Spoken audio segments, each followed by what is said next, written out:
Hello दोस्तों, नमस्कार। आइए स्टार्ट करते हैं 24 जून का एडिटोरियल सेशन। सबसे पहले वोकैब की अगर बात करें तो पहला एक जो दे रखा है वो फ्रेज है। फ्रेज मैं क्यों बोल रहा हूँ इसको, क्योंकि ये ग्रुप ऑफ वर्ड्स है, ठीक है ना, शब्दों का समूह है, इसलिए इसको मैंने फ्रेज कहा है। और इसका मतलब क्या है? इसका मतलब है a situation difficult to control. एक ऐसी स्थिति हो जो नियंत्रित करना मुश्किल हो, ठीक है ना, जिसके साथ कोपविद करना मुश्किल हो, उसे कहा जाता है टाइगर बाय द टेल। दूसरा है अनरेवल। अनरेवल एक वर्ब है, इसका मतलब है कोलैप्स कह सकते हो या ब्रेक कह सकते हो, टूटना, धराशायी होना। इसके लिए इस शब्द अनरेवल का प्रयोग किया जाता है। अनरेवल क्या है? एक वर्ब है। क्या मतलब है? टूटना, कोलैप्स करना। फिर है पुट हाउस इन ऑर्डर। ये एक फ्रेज है। पुट हाउस इन ऑर्डर ये क्या है? एक फ्रेज है। What does it mean? क्या मतलब है इसका? इसका मतलब है to resolve one's own problems.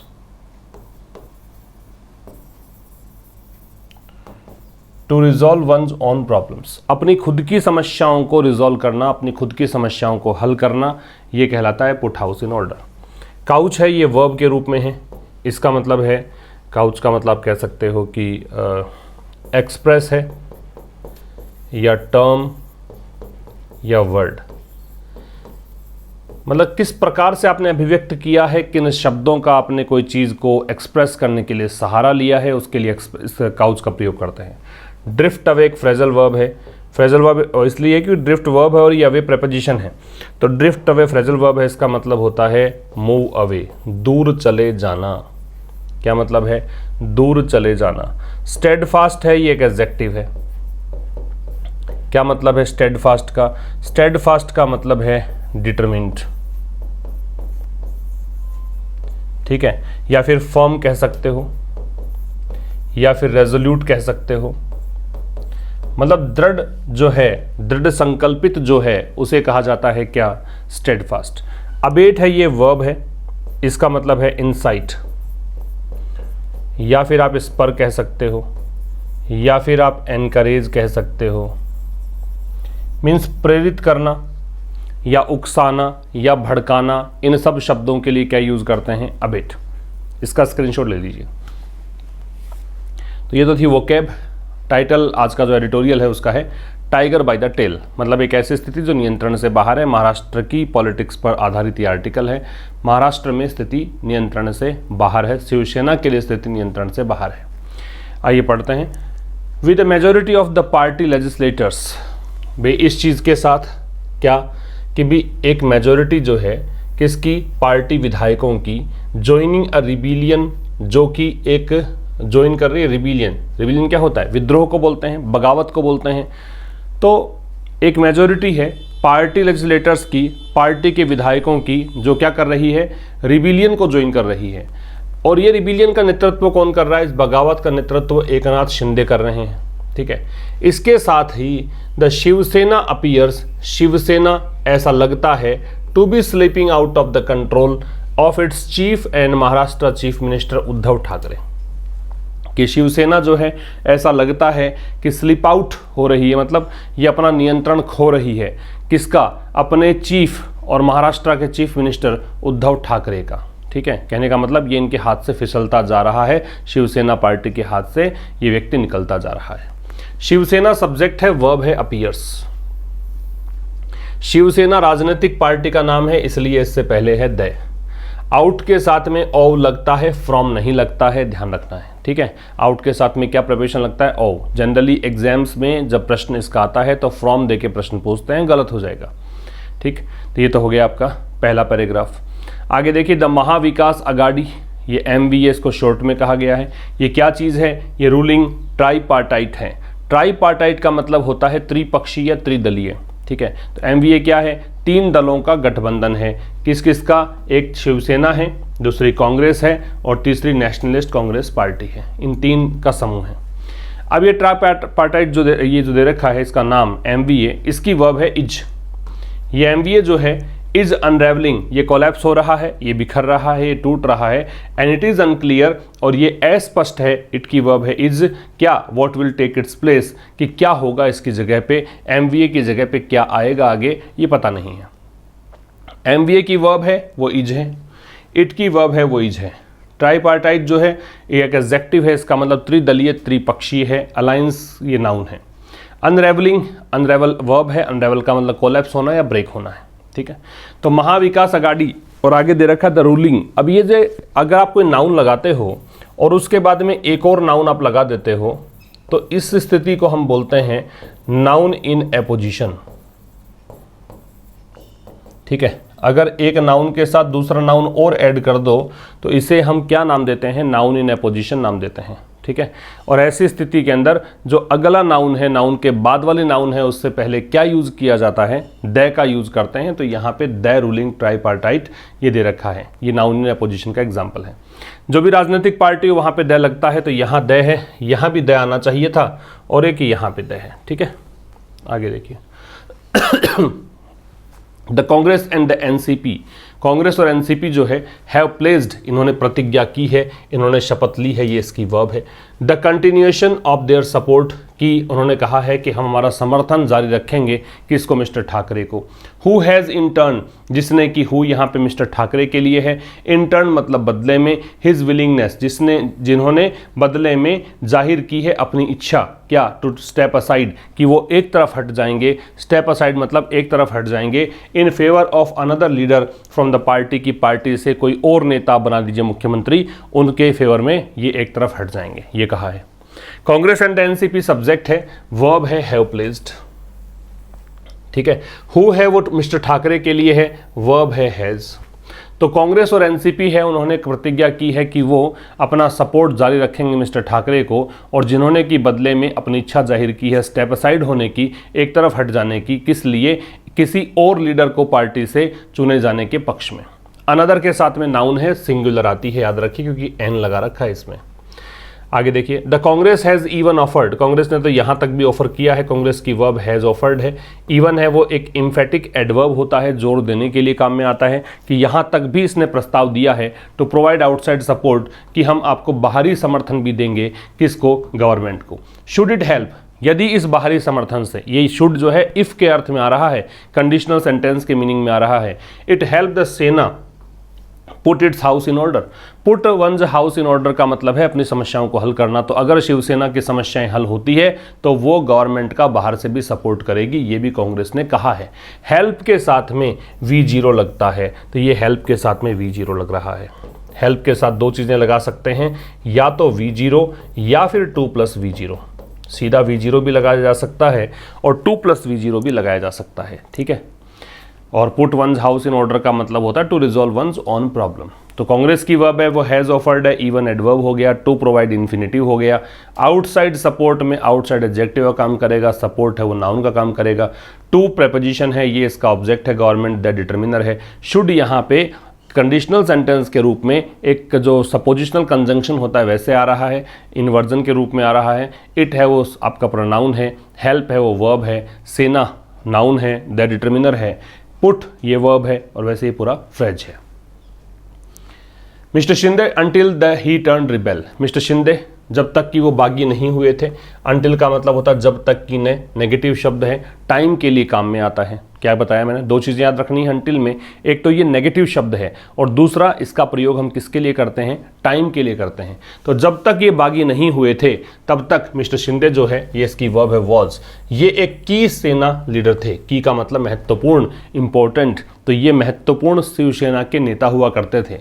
And has caused, और इन्होंने, ये इसी की वर्ब है, इन्होंने अपना जो रिबिलियन, अपनी जो बगावत है उसके लिए शब्दों का प्रयोग किया है। क्या शब्दों का, कि आइडियोलॉजिकल टर्म्स में किया है, वैचारिक रूप से किया है, विचारधारा के रूप में किया है। क्या कहा है कि द सेना has drifted away from its Hindutva moorings. Mooring का मतलब होता है वो स्थान जहाँ से आप कोई जहाज या नाव को बांधते हैं, उस रस्सी को बोला जा सकता है। तो जिस प्रकार से शिवसेना की विचारधारा हिंदुत्व के इर्द गिर्द घूमती है, शिवसेना ने हमेशा हिंदुत्व को प्रोटेक्ट करने के लिए काम किया है, तो शिंदे ने कहा कि आजकल ये काम यहाँ हो नहीं रहा। शिवसेना जो है वो अपना जो मूल उद्देश्य है हिंदुत्व की रक्षा करना, उससे दूर हट चुकी है बाय अलाइनिंग। और कैसे हटी है दूर? अलाइन करके। अलाइन का मतलब होता है ज्वाइन करके, सपोर्ट देकर। इसको आप सपोर्ट कह सकते हो, ज्वाइन कह सकते हो। शिवसेना ने ऐसा कैसे कर दिया? एनसीपी और कांग्रेस से हाथ मिलाकर। अकॉर्डिंग टू हिम, ये शिंदे के अनुसार है, हिम है वो शिंदे के लिए आ रहा है, ठीक है। मिस्टर शिंदे की वर्ब हैज काउज्ड है, सेना की वर्ब हैज ड्रिफ्टेड है, ठीक है। और मिस्टर शिंदे की वर्ब यहाँ पे वॉज भी थी, तो मिस्टर शिंदे की वर्ब वॉज हुई, हैज काउज्ड हुई, द सेना की वर्ब हैज ड्रिफ्टेड है, ठीक है। तो मिस्टर शिंदे जब तक वो बागी नहीं हुए थे, जब तक उन्होंने बगावती सुर नहीं यहाँ पे जाहिर किए थे, तब तक वो एक मुख्य लीडर हुआ करते थे शिवसेना के। उन्होंने अपने जो विद्रोह है उसको विचारधारा के रूप में, वैचारिक टर्म्स के रूप में यहाँ पे एक्सप्रेस किया है। क्या कहा है कि सेना जो है अपने हिंदुत्व मोरिंग से ड्रिफ्ट अवे हो चुकी है, दूर हट चुकी है। कैसे? एनसीपी और कांग्रेस को समर्थन देकर उनके अनुसार। Mister Thackeray has responded, mister Thackeray ने इसका प्रत्युत्तर दिया है। मिस्टर ठाकरे की वर्ब हैज रेस्पॉन्डेड है बाय रीइटरेटिंग। रीइटरेट जो है इसका मतलब होता है रिपीट या से अगेन, इसका मतलब है रिपीट या से अगेन। तो मिस्टर ठाकरे ने रेस्पॉन्ड किया है, कैसे? दोहराकर, वापस से कह के। क्या? अपना steadfast commitment. Steadfast resolute को डिटरमिन्ड को बोलते हैं, फर्म को बोलते हैं, दृढ़ को बोलते हैं। कमिटमेंट प्रतिबद्धता होती है, कमिटमेंट के साथ टू लगता है, कि उन्होंने अपना दृढ़ एक प्रतिबद्धता जाहिर की है फिर से कि मैं हिंदुत्व के लिए आज भी खड़ा हूं। इन एन इमोशनल अपील, एक भावनात्मक इन्होंने अपील की है, किससे? पार्टी के एमएलए से, और कहा है कि भाई एकजुट होकर रहो, बिखरो मत, स्टे टुगेदर के लिए इन्होंने अपील की है। But that seems to have done little, लेकिन जो इन्होंने किया है, जो ये अपील की है, ये जो चीज़ है, ये ऐसा लगता है कि इसने कुछ भी नहीं किया है। लिटिल के पहले जब आर्टिकल नहीं लगता है तो इसका मतलब होता है नो। ऐसा ही फ्यू के साथ है। अगर आप इनसे पहले कोई भी आर्टिकल नहीं लगाते हो, ना ए और ना द, एन तो लगेगा नहीं क्योंकि साउंड सपोर्ट नहीं करेगा इसको, तो वहाँ पे इसका मतलब होगा नो, ठीक है। तो कह रहा है कि लेकिन ये जो चीज़ है दैट यहाँ पे सीम्स, इसकी वर्ब है, ऐसा लगता है कि इसने कुछ भी नहीं किया है। तो सूद, सूद का मतलब होता है राहत देना। फ्रेड नर्व्स, फ्रेड नर्व्स का मतलब टेंशन कह सकते हो, परेशानी कह सकते हो। सूद का मतलब राहत देना है, शांत करना है। तो जो यहाँ पे अपसेट चल रहा था, ये जो पार्टी में जो उथल पुथल मची हुई थी, उसको शांत करने में इसने कोई योगदान नहीं दिया। मतलब उनके इस स्टेटमेंट से भी कोई फर्क नहीं पड़ा। And more leaders are flocking, flock का मतलब होता है कम टुगेदर या इकट्ठे हो जाना कह सकते हो, इकट्ठे हो जाने को बोलते हैं फ्लॉक। और अनेकों लीडर्स ऐसे हैं, और भी ज़्यादा लीडर्स ऐसे हैं जो रिबेल टेंट, मतलब जो बगावती एक खेमा है, टेंट का मतलब यहाँ खेमा, ग्रुप, क्लिक, फैक्शन, इन सब के लिए यूज़ किया जाएगा। तो बगावती जो ये ग्रुप है उसमें और लीडर्स भी यहाँ पे जुड़ रहे हैं, साथ में आ रहे हैं। दैट की वर्ब सीम्स है, मोर लीडर्स की वर्ब आर फ्लॉकिंग है। फ्रेड नर्व्स का मतलब टेंशन को या टेंस्ड को बोलते हैं। सूद का मतलब राहत देना, पैसिफाई करना, काम करना, शांत करना, ये सब होता है। द एमवीए अलायंस, ये जो तीनों पार्टियों का गठबंधन है, ये वॉज फॉर्म्ड, ये बनाया गया था, पैसिव है, बी के साथ में थर्ड फॉर्म, आफ्टर मंथ्स, काफ़ी महीनों के बाद। किसके महीनों के बाद? राजनीतिक षड्यंत्र के काफ़ी महीनों के बाद। पॉलिटिकल मैशिनेशंस, मैशिनेशंस का मतलब होता है षड्यंत्र।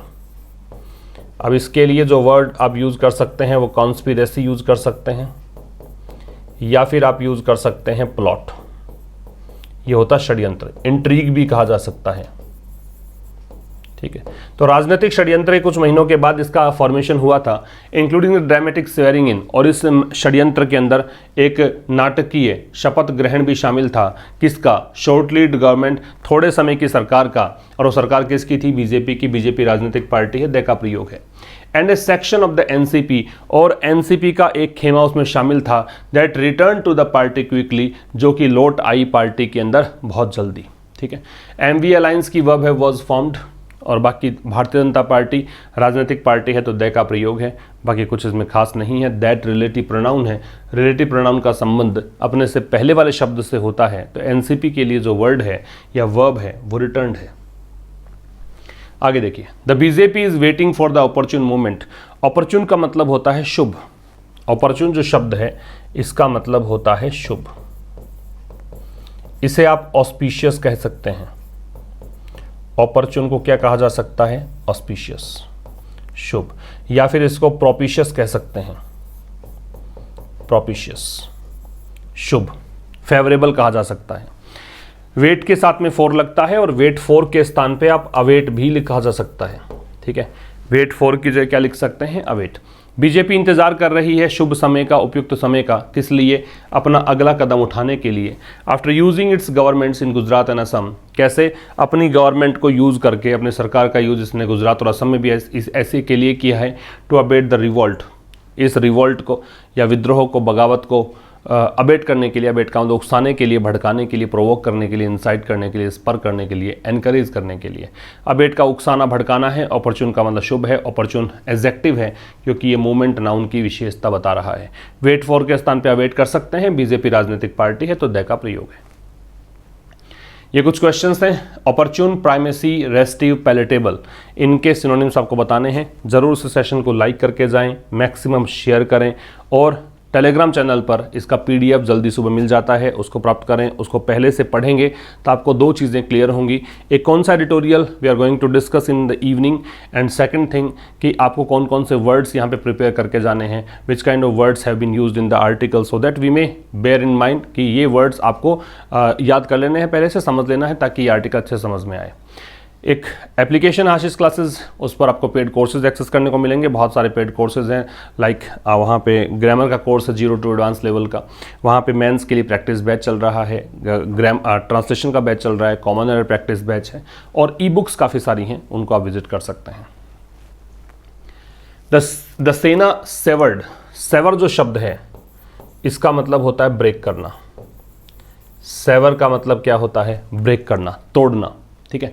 तो सेना ने तोड़ दिया है क्या? अपने रिश्ते, इसको कट ऑफ भी कह सकते हैं।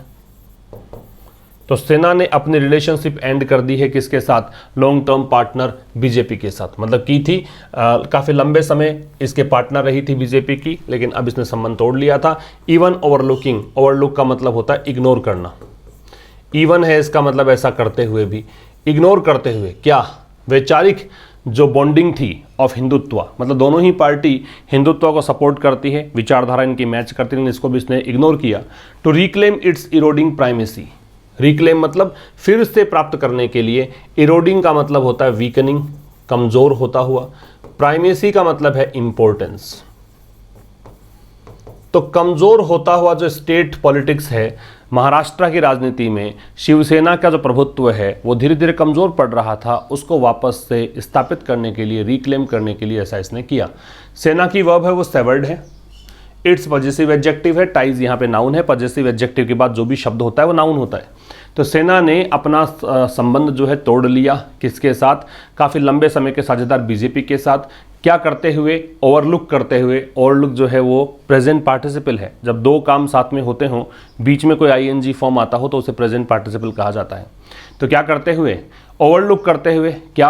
अपने विचारधारा की जो एक बॉन्डिंग थी हिंदुत्व को लेकर, उसको भी उसने इग्नोर किया। किस लिए? रिक्लेम करने के लिए। क्या? अपना कमज़ोर होता प्रभुत्व है किसमें? राज्य की राजनीति में। Despite the ideological mismatch, despite preposition होता है, इसका मतलब होता है के बावजूद। डेस्पाइट की जगह इन स्पाइट ऑफ लिखा जा सकता है। डेस्पाइट के स्थान पे इन स्पाइट ऑफ लिखा जा सकता है, ठीक है। तो कह रहा है कि डेस्पाइट द आइडियोलॉजिकल मिसमैच, तो इसके बावजूद कि इसका विचारधारा मैच नहीं करती है अमंग द अलाइज, जो इसके मित्र पार्टियां हैं, जो इसके गठबंधन में 2 पार्टियां और एनसीपी और कांग्रेस, इनकी विचारधारा मैच नहीं करती। इसके बावजूद भी एमवीए पार्टनर्स एट कंपल्सन्स, एमवीए के जो साझेदार थे, इस जो ये ग्रुप है, ये अलायंस है, इसके साझेदार जो थे, इनकी अनिवार्यताएं थी, कंपल्सन्स थी, मजबूरियां थी टू स्टे यूनाइटेड की वो एकजुट होकर रहें। अनटिल द रिजेंटमेंट, कब तक? जब तक कि जो रिजेंटमेंट है, क्रोध है, गुस्सा है, नाराज़गी है। रिजेंटमेंट का मतलब एंगर होता है ना, नाराज़गी को बोलते हैं। विद इन द सेना, जब तक कि सेना, शिवसेना के नाराज़गी जो है स्नोबॉल्ड, स्नोबॉल का मतलब होता है इंक्रीज होना, ऑगमेंट होना। सोर कह सकते हो, इंक्रीज कह सकते हो, ऑगमेंट कह सकते हो, बढ़ने को बोलते हैं। To challenge the authority of the Thackeray family, तो ठाकरे फैमिली के जो अथॉरिटी है उसको जब तक कि चैलेंज ना कर दिया जाए तब तक, ऐसा है, ठीक है। तो कह रहा है कि भी इस चीज़ के बावजूद कि विचारधारा मैच नहीं करती है, इस गठबंधन के जो पार्टी हैं उनकी, कांग्रेस की, एनसीपी की और शिवसेना की विचारधारा अलग अलग हैं, तो कह रहा है कि एमबीए पार्टनर्स जो हैं उनकी मजबूरियां थी कि वो जुड़े रहें, और कब तक जुड़े रहें, जब तक कि जो क्रोध था, नाराज़गी थी किसमें, शिवसेना में, वो बढ़कर ऐसे नहीं हो गई हो। कब तक, जब ये शिंदे जो हैं ये अब इन्होंने विरोध कर ही दिया, बगावत कर ही दी है, तो तब तक, तब इन्होंने क्या किया है, ठाकरे फैमिली के जो अथॉरिटी है उसको उन्होंने चैलेंज कर दिया है, तब तक तो ये इनकी मजबूरियां थी कि वो एकजुट होकर रहें।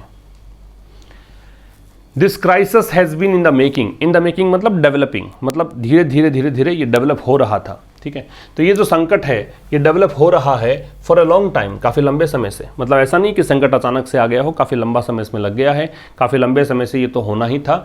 And the CM's blind trust, और सीएम का जो अंधविश्वास था किसमें, अपने जो वॉरियर्स, अपने जो योद्धा हैं, अपने जो पार्टी के सदस्य हैं, उनकी लॉयल्टी पे इनको बहुत विश्वास था।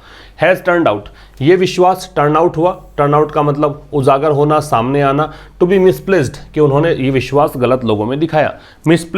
प्लेस मतलब जगह पे रखना, मिसप्लेस गलत जगह पे रखना, तो ये विश्वास गलत लोगों में दिखाया, ये यहाँ पे सामने आता है।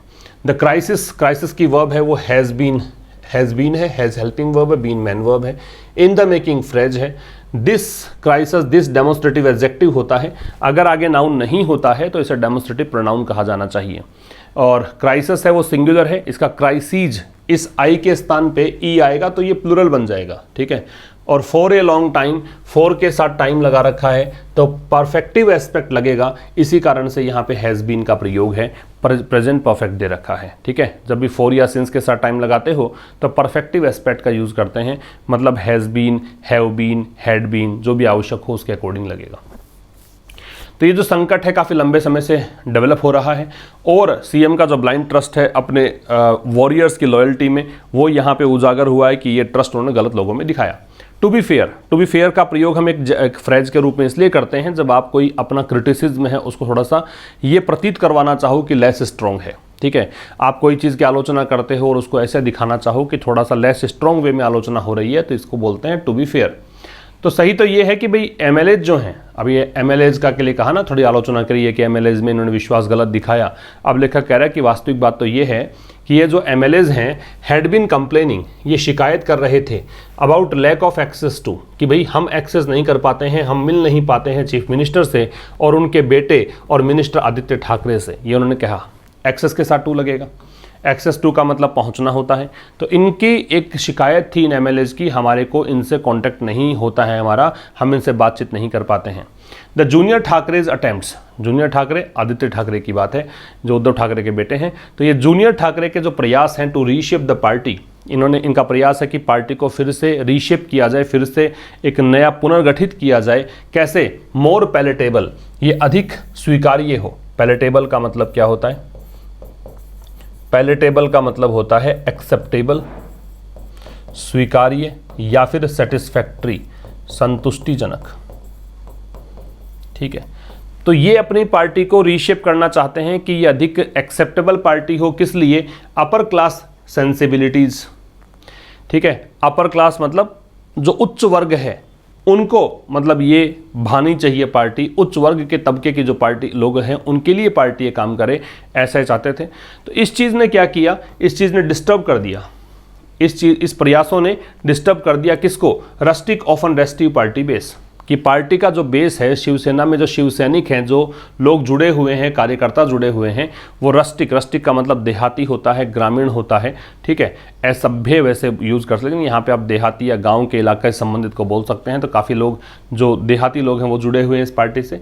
रेस्टिव का मतलब क्या है? रेस्टिव का मतलब है जो टेंस है, जो रेस्टलेस है, जो बेचैन है, परेशान है। तो इस प्रकार का जो पार्टी बेस है उसको इसने डिस्टर्ब कर दिया। That use to be kept, और ये जो पार्टी बेस है उसके लिए दैट है, ये वो पार्टी बेस है जिसको कि रखा जाता था। यूज टू बी मतलब एक पास्ट की हैबिट बता रहा है। यूज टू का प्रयोग किस लिए करते हैं? पास्ट की हैबिट के लिए। तो ये पहले के टाइम पे कांस्टेंट बॉयल का मतलब यहाँ पे लगातार इस इनका ध्यान रखा जाता था। किसके द्वारा? उनके दादाजी के द्वारा और पार्टी फाउंडर बाल ठाकरे के द्वारा। इनके द्वारा बहुत अधिक ध्यान रखा गया। ऑन बॉयल का मतलब है उफनते रहना, उबलते रहना। कहने का मतलब इन पर पूरा निगाहें बना कर रखी जाती थी, इनकी ज़रूरतें पूरी की जाती थी, या फिर यूँ कहें कि इनका काफ़ी अटेंशन इनको पे किया जाता था, ये इसका मतलब है। Mister Shinde is one of the very few mass leaders. One of का प्रयोग करते हो, वन ऑफ द का प्रयोग करते हो तो नाउन आता है प्लूरल, तो लीडर्स प्लूरल है। मिस्टर शिंदे जो है वो बहुत कम जो जन समूह के, जनमानस के नेता हैं उनमें से एक हैं शिवसेना के अंदर। तो शिवसेना में लोगों को अपील करने वाले नेता बहुत कम हैं, और उनमें से शिव शिंदे एक हैं जो कि जनमानस के नेता हैं। आफ्टर द ठाकरेज, किसके बाद? ठाकरेज। ठाकरेज की तो पार्टी है, उसके बाद कोई अगर नेता का नाम आता है जो कि लोगों में अपील कर सकता है, लोगों में लोकप्रिय है, उनमें शिंदे भी एक हैं। ही इज़ परसीव्ड, परसीव का मतलब होता है नोटिस किया जाना, ऑब्जर्व किया जाना, तो उनको माना जाता है। टू बी एक्सेसिबल, कि भाई ये एक्सेसिबल है, इन तक पहुंच है कार्यकर्ताओं की, यहाँ तक आम व्यक्ति जा सकता है, इनसे बात कर सकता है। एंड होल्ड्स स्वे, और ये जो व्यक्ति है इनकी वर्ब होल्ड्स हैं, ये इसकी वर्ब इज भी थी, ये रखते हैं क्या? स्वे। स्वे का मतलब होता है इन्फ्लुएंस। ये प्रभाव रखते हैं 2 डिस्ट्रिक्ट्स में, नेबरिंग मुंबई, जो मुंबई के पड़ोस में 2 जिले हैं, उनमें प्रभाव रखते हैं। लगभग 6 म्युनिसिपल कॉरपोरेशन, 6 नगर निगम हैं, उनमें इनका प्रभाव है। An equal numbers of smaller local bodies, equal number मतलब 6 ही छोटी जो स्थानीय निकाय हैं उनमें भी इनका प्रभाव है। तो ये बताया है इनकी इंपॉर्टेंस क्या है, इनका प्रभाव कहाँ तक है। ही फेल्ट साइडलाइन, उन्होंने महसूस किया कि उनको साइडलाइन किया जा रहा है, मतलब उनको किनारे किया जा रहा है, उन पर ध्यान नहीं दिया जा रहा। In the new scheme of things, जो नई चीज़ें चल रही है पार्टी में, जो नए डेवलपमेंट चल रहे हैं उनमें इनको साइडलाइन किया जा रहा है, ऐसा इन्होंने महसूस किया। एंड वॉज वेटिंग फॉर, ये इसकी वर्ब हो गई, और ये वेट कर रहे थे राइट अपॉर्चुनिटी, सही समय का, टू स्ट्राइक, प्रहार करने के लिए। स्ट्राइक का मतलब अटैक करना है। The Sena is at a crossroads, crossroads का मतलब होता है चौराहा, ठीक है। सेना इस ऐसी स्थिति में आ गई है, यहाँ पे शिवसेना, अब ये पता नहीं कि किस ओर इसको जाना है, 4 रास्ते हैं इसके सामने, तो यहाँ शिवसेना जो है वो क्रॉस रोड्स पर है। And could even head to a dead end, और ऐसा हो सकता है, कुड यहाँ पे पॉसिबिलिटी बता रहा है, इवन मतलब यहाँ तक कि, हेड का मतलब बढ़े आगे, प्रोग्रेस करे, टू ए डेड एंड मतलब बिल्कुल अंत हो जाए, शिवसेना का अंतिम चरण में ये पहुँच सकती है, ठीक है, ऐसा भी पॉसिबल है। तो ये था आज के इस सेशन में।